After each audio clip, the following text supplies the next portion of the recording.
PTC news वेख रहे सारे दर्शकों का स्वागत है। मैं हां नीरज बाली। दरअसल आज असी गल करन जा रहे हैं एक तंज की। तंज है एक राफेल की कीमत तुम क्या जानो रमेश बाबू। जी हां, एक अजिहा तंज है जो कि पूरे देश के विच गरमा चुका सी, जिसने कि सियासत पखा दी सी राफेल मुद्दे ने। जी हां, उस मुद्दे नूं लैके बेशक सुप्रीम कोर्ट ने अपना डिसीजन साफ तौर पर दे दिता सीगा कि राफेल मसले दे विच किसी भी तरह दे नाल कोई गड़बड़ी नहीं हुई है। लेकिन हुण फ्रांस तो एक रिपोर्ट निकल के जो सामने आई है उसने पूरे देश के विच फिर तो एक बार हड़कंप मचा के रख दिता है। खास तौर पर विरोधी ते कांग्रेस ज्यादा तत्ते हो चुके हैं। उन्होंने साफ तौर पर इल्जाम है कि राफेल मसले दे विच किते ना किते कोई गड़बड़ी जरूर हुई है। दरअसल एक रिपोर्ट जो फ्रांस दे विचों निकल के सामने आई है उस दे विच साफ तौर पर किया है कि भारत दे विच एक विचोलिए नूं 8.5 करोड़ रुपए की एक गिफ्ट दिता गया सीगा जो कि नहीं बनता सी, जो कि एक सीधे तौर पर नियमां दा उल्लंघन है। इस पूरे मसले नूं लैके हुण सियासत पक चुकी है, लेकिन अजे तक यह साफ नहीं हो पाया कि वह गिफ्ट किसने किस नूं ते क्यों दिता सी। विखाउण जा रहे हैं इस रिपोर्ट नूं।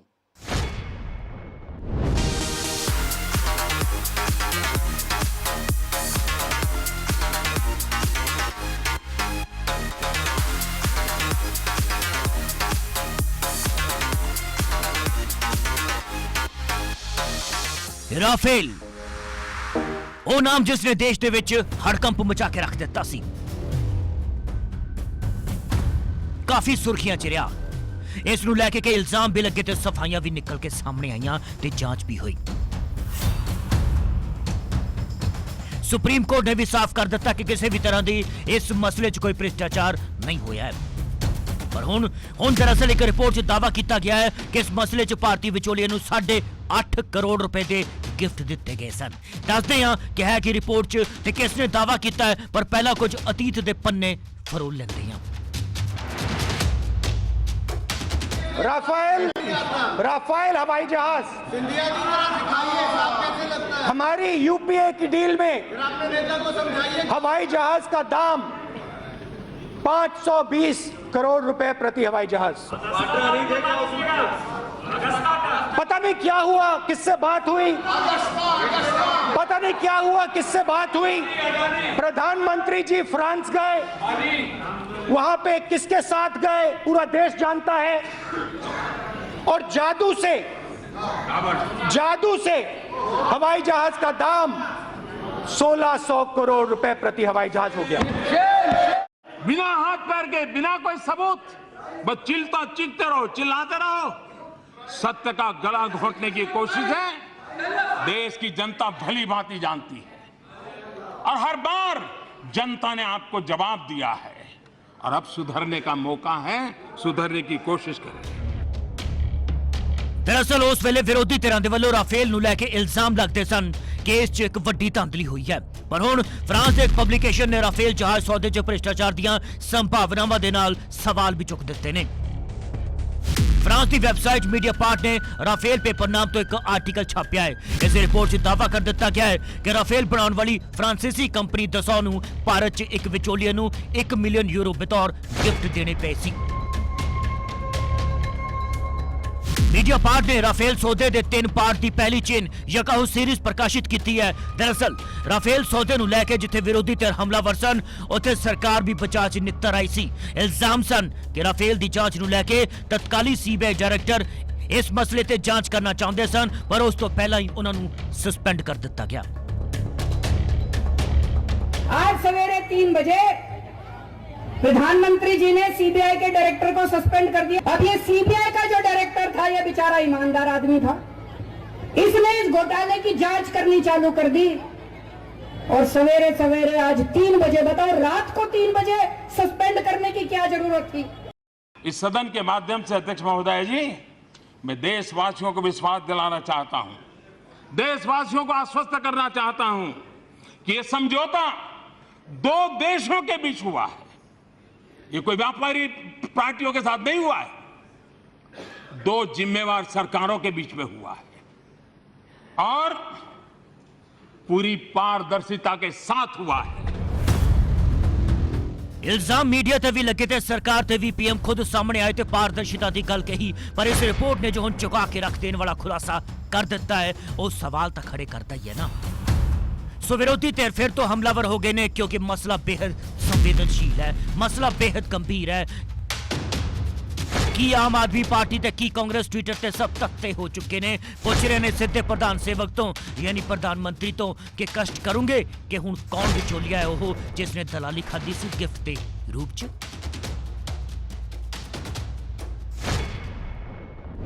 हालांकि दलाली खाधी या गिफ्ट दिता यह तो जांच का विषय है, लेकिन इस पूरे मसले दे विच जो वैबसाइट ने खुलासा किया है वो अपने आप दे विच एक गंभीर विषय जरूर बन चुका है। पूरे देश दे विच सियासत पक चुकी है, सोशल मीडिया ते इल्जामबाजी दे दौर शुरू हो चुके ने। इस सब दे विच जे गल करिए देश की तो देश दे विच एक नक्सली हमला होया है।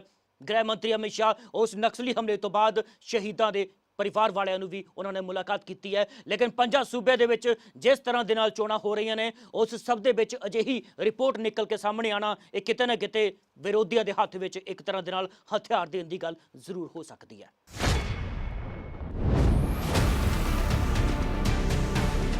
दरअसल पूरी दी पूरी कांग्रेस पार्टी सवाल कर रही है कि वो कौन विचोलिया है जिसने दलाली खाधी है, जिसनों गिफ्ट मिलिया है। सो ये समझिए कि भाजपा ते सरकार दे एक नवी मुसीबत आ खड़ी हुई है इन्हां चोणां दे दौरान, या ये समझे कि बीजेपी ते सरकार फिर तो फस चुकी है, या ये समझिए कि विरोधियों के इल्जाम किते ना किते कुछ सच्चाई तो जरूर है, क्योंकि जो वैबसाइट ने खबर छापी है तो कुछ तथ्य तो होणगे ना, क्योंकि उसनू पता है कि इल्जाम किस ते लगा रही है जो गल गल ते पाकिस्तान भेजन दे दम भरती है, गद्दार ओवर के स्लोगन वरतदी रहिंदी है। विरोधी दा कुछ अजिहा ही कहंदे होणगे। खैर वैसे भी कहा जाता है कि बिना अग धुआं नहीं उड़ता, ते केजरीवाल पहला भी मोदी भक्ति का इल्जाम लगा चुके ने मीडिया ते। ये टीवी वाले दिखाते नहीं है, हमें पता नहीं चलता। ये टीवी वाले आजकल सुबह से शाम तक मोदी मोदी आरती उतारते रहते हैं मोदी जी की।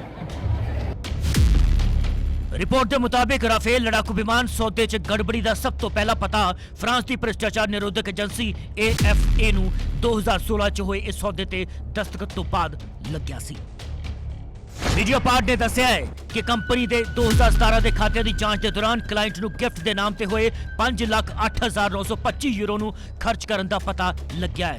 रिपोर्ट च दस्सिया गया है कि जब इस खर्च के बारे दसा तो स्पष्टीकरण मंगिया, यानी कि उन्होंने वर्शन मंगिया, तो उन्होंने अपनी सफाई च कंपनी के AFA नूं 30 मार्च 2017 का बिल मुहैया करवाया जो भारत की डेफसे सोल्यूशन के वलों दिता गया सी। यह कंपनी डेसो की भारत च सब कॉन्ट्रैक्ट पार्टनर है। यह बिल राफेल लड़ाकू विमान के 50 मॉडल बनाने के लिए दिते गए ऑर्डर के अद्धे कम का सी। हर एक मॉडल की कीमत करीब 20,000 यूरो तो वध सी, ते हुण इस सब दे विच कांग्रेस का बयान भी निकल के सामने आ गया। कांग्रेस के पूर्व अध्यक्ष श्री राहुल गांधी जी की बात आखिर सच साबित हुई। ने खाऊंगा ने खाने दूंगा की दुहाई देने वाली मोदी सरकार में अब कमीशन खोरी और बिचौलियों की मौजूदगी सामने आ गई है। यह हम नहीं कह रहे, यह फ्रांस की एक न्यूज एजेंसी न्यूज पोर्टल ने फ्रांस की एंटी करप्शन एजेंसी के माध्यम से कल देर रात खुलासा किया है।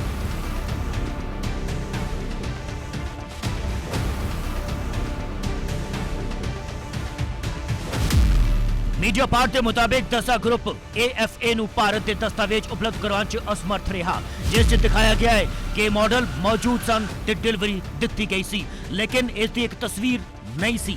इस तो संदेह यानी कि एक शंका पैदा होया कि खरीद फर्जी सी अते इसका उद्देश्य छिपे हुए वित्तीय लेन देन नूं कवर करना सी। खैर इस पूरे मसले ते साडे पत्रकारां ने भाजपा आगूआं दे नाल गलबात करनी चाहिए, लेकिन उन्होंने कुछ भी बोलण तो साफ इनकार कर दिता।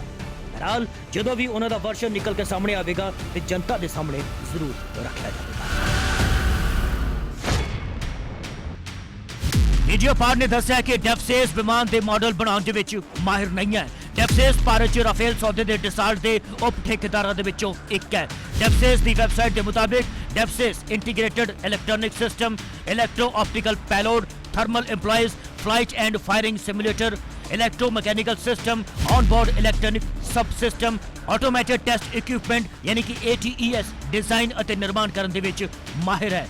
उन्होंने साफ कर दिता कि डेफसेस विमान के मॉडल बनाने माहिर बिल्कुल नहीं है। ਦੱਸ ਦਈਏ ਕਿ ਡੈਫਸੇਸ ਦਾ ਮਾਲਿਕਾਨਾ ਰੱਖਣ ਵਾਲੇ ਪਰਿਵਾਰ ਦੇ ਨਾਲ ਜੁੜੇ ਸੁਸ਼ੇਨ ਗੁਪਤਾ ਰੱਖਿਆ ਸੌਦੇ 'ਚ ਵਿਚੋਲੀਏ ਰਹੇ ਨੇ ਅਤੇ ਡੈਸੋ ਦੇ ਏਜੰਟ ਗੁਪਤਾ ਨੂੰ 2019 'ਚ ਅਗਸਤਾ ਵੈਸਟਲੈਂਡ ਹੈਲੀਕਾਪਟਰ ਖਰੀਦ ਘੁਟਾਲੇ ਦੀ ਜਾਂਚ ਦੇ ਮਾਮਲੇ 'ਚ ਈਡੀ ਨੇ ਗ੍ਰਿਫਤਾਰ ਵੀ ਕੀਤਾ ਸੀ। सो हुण सवाल ये नहीं कि एक राफेल की कीमत तुम क्या जानो रमेश बाबू, हुण सवाल दरअसल च ये है कि जो इस वैबसाइट ने हिम्मत की है या दावा किया है कि इस तरह के नाल एक गिफ्ट देने की गल निकल के सामने आई है, वो कित्थों तक सच है। हालांकि साडे पत्रकारों ने भाजपा का वर्शन लेना चाहा लेकिन भाजपा ने इस बारे कुछ भी बोलने तो साफ इनकार कर दिता। जो भी भाजपा का वर्शन आएगा वो तुहानूं जरूर विखावांगे, लेकिन कुल मिला जुला के इसने सियासत अपखा दी है इस पूरे प्रकरण में। 5 सूबिਆਂ 'ਚ ਵਿਰੋਧ ਕਰਨ ਤੋਂ ਬਾਅਦ ਭਾਜਪਾ ਦਾ ਹੁਣ ਰਾਕੇਸ਼ ਟਿਕੈਤ ਵਾਈਬ੍ਰੈਂਟ ਕਹੇ ਜਾਣ ਵਾਲੇ ਗੁਜਰਾਤ ਦੇ ਵਿੱਚ ਵੀ ਪਹੁੰਚ ਗਏ ਅਤੇ ਉਹ ਹਿਮਾਕਤ ਕਰ ਦਿੱਤੀ ਜੋ ਗੁਜਰਾਤ ਦੇ ਵਿੱਚ ਨਹੀਂ ਕੀਤੀ ਸੀ, ਦਿੱਲੀ 'ਚ ਬੈਠ ਕੇ ਕੀਤੀ ਸੀ। ਉਹਨਾਂ ਕਿਹਾ ਸੀ ਕਿ ਗੁਜਰਾਤ ਦੇ ਲੋਕ ਡਰੇ ਹੋਏ ਨੇ, ਗੁਜਰਾਤ ਦੇ ਕਿਸਾਨ ਡਰੇ ਹੋਏ ਨੇ ਤੇ ਉੱਥੇ ਤਾਨਾਸ਼ਾਹੀ ਰਾਜ ਚੱਲ ਰਿਹਾ ਹੈ।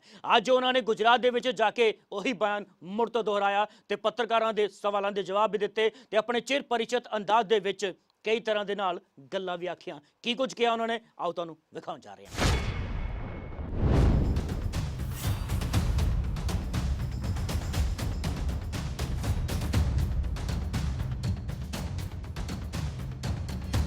ਸੋ ਜਿਵੇਂ ਕਿਹਾ ਗਿਆ ਸੀ ਕਿ ਗੁਜਰਾਤ ਦਾ ਦੌਰਾ ਕੀਤਾ ਜਾਵੇਗਾ ਤੇ ਉਵੇਂ ਹੀ ਬੰਗਾਲ ਦੌਰੇ ਤੋਂ ਬਾਅਦ ਰਾਕੇਸ਼ ਟਿਕੈਤ ਆਪਣੇ ਸਾਥੀਆਂ ਨੂੰ ਲੈ ਕੇ ਗੁਜਰਾਤ ਦੀ ਧਰਤੀ ਤੇ ਵੀ ਪਹੁੰਚੀ ਗਏ, ਜੋ ਭਾਜਪਾ ਦਾ ਕਿਲਾ ਮੰਨਿਆ ਜਾਂਦਾ ਹੈ ਜਾਂ ਕਹੋ ਕਿ ਭਾਜਪਾ ਦਾ ਗੜ੍ਹ ਹੈ।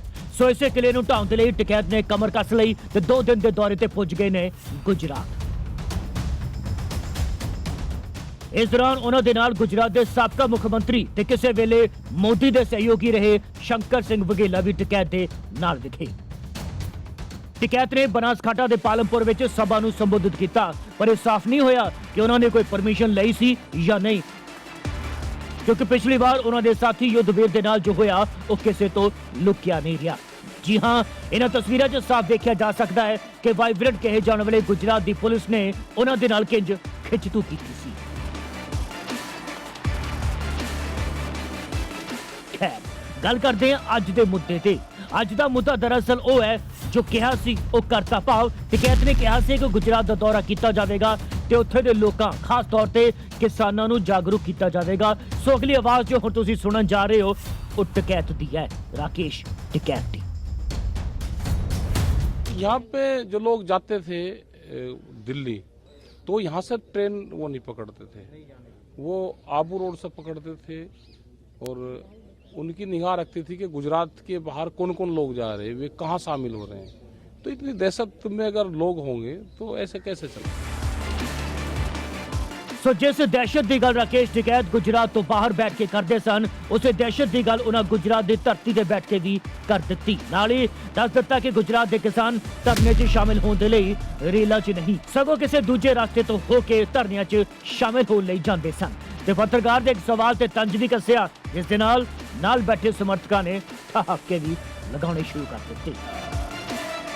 ये आंदोलन की बात आप गुजरात में भी लेके आने वाले हो, गुजरात में भी आप आंदोलन की बात हो रही है, तो हाँ। किस प्रकार पूरा आंदोलन यहाँ तो आंदोलन तो पूरा होगा। गुजरात क्या देश का अलग स्टेट वो है क्या हिस्सा, क्यों कोरिया है क्या यहाँ पे कि किंग जोंग का राज है यहाँ पे, कि अगर बाहर कोई जाएगा यहाँ से तो उसको परमिट लेना पड़ेगा या कोई आएगा तो उसको परमिट लेना पड़ेगा, ऐसा तो नहीं है।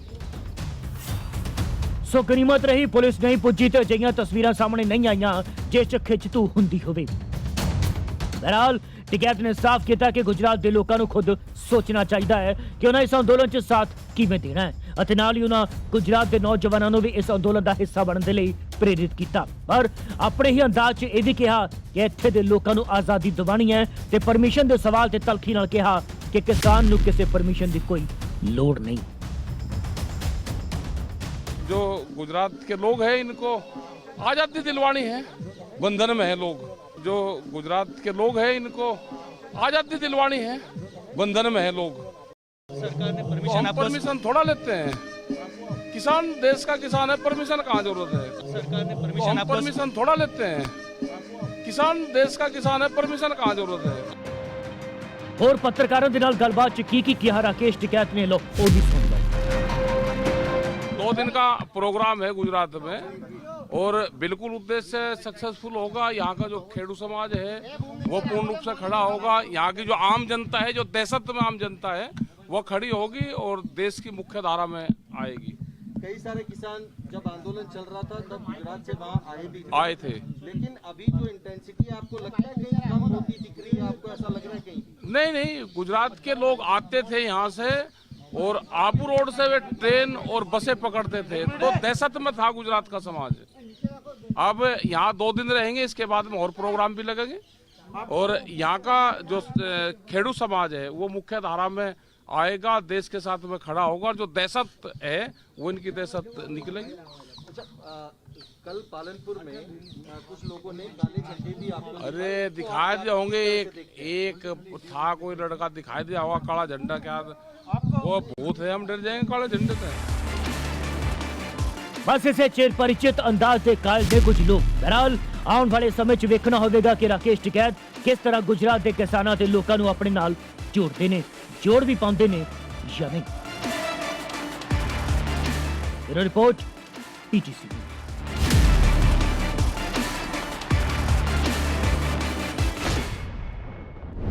PTC ਨਿਊਜ਼ ਦੀ ਖਾਸ ਪੇਸ਼ਕਸ਼ ਕੀ ਸਮਝੇ 'ਚ ਅੱਜ ਬਸ ਇੰਨਾ ਹੀ। ਨਵੀਆਂ ਤੇ ਤਾਜ਼ਾ ਖਬਰਾਂ ਵੇਖਣ ਲਈ ਵੇਖਦੇ ਰਹੋ PTC ਨਿਊਜ਼। ਮੈਨੂੰ ਯਾਨੀ ਕਿ ਨੀਰਜ ਬਾਲੀ ਤੇ ਮੇਰੇ ਕੈਮਰਾਮੈਨ ਸੁਰੇਸ਼ ਕੁਮਾਰ ਨੂੰ ਦਿਓ ਇਜਾਜ਼ਤ। ਕੱਲ ਮਿਲਦੇ ਹਾਂ ਇਸੇ ਪ੍ਰੋਗਰਾਮ ਕੀ ਸਮਝੀਏ 'ਚ। ਯਾਦ ਹੈ ਨਾ ਕੀ ਸਮਝੀਏ।